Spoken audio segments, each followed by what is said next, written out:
বিসমিল্লাহির রহমানির রহিম।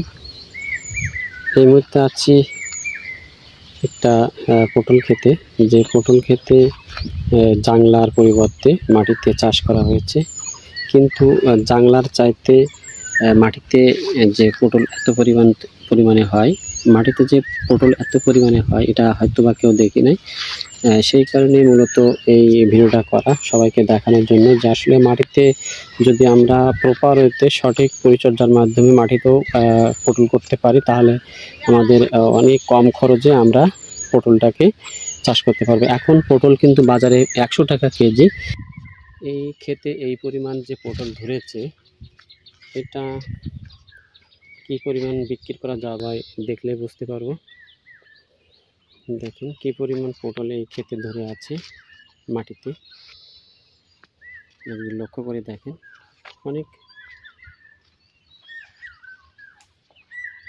পরিমাণে, যেটা আসলে বলে শেষ করা যাবে না যে কী পরিমাণ হয়ে আছে। তবে এটার পিছনে আরেকটা কারণ হলো যে এই চাষি কিন্তু এই ক্ষেতে জৈব বালাইনাশক ব্যবহার করেছে, ফেরোমন ফাঁদ।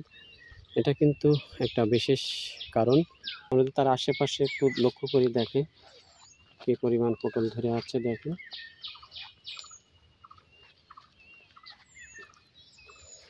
অসংখ্য পটলে ভরপুর এই ক্ষেতে, এবং বর্তমান বাজার মূল্য 100 টাকা পটল। তাহলে এই পটল বা ক্ষেত থেকে কী পরিমাণ টাকা ইনকাম করা যাবে এটা আপনারা একটু ক্যালকুলেশন করলে বুঝতে পারবেন। দেখেন এই পরিমাণ পটলের বাগানে আছে। এটার পিছনে বিশেষ একটা কারণ, সেটা হলো যে ফেরোমন ফাঁদ ব্যবহার করা হয়েছে। দেখেন ক্ষেতের মাছ দিয়ে আমরা যদি জাংলার পরিবর্তে মাটিতে পটল চাষ করি এবং এভাবেই যদি আমরা জৈব বালাইনাশক ব্যবহার করি, তাহলে অবশ্যই আমাদের বাগানে আশানুরূপ ফলন আমরা পেতে পারবো ইনশাআল্লাহ।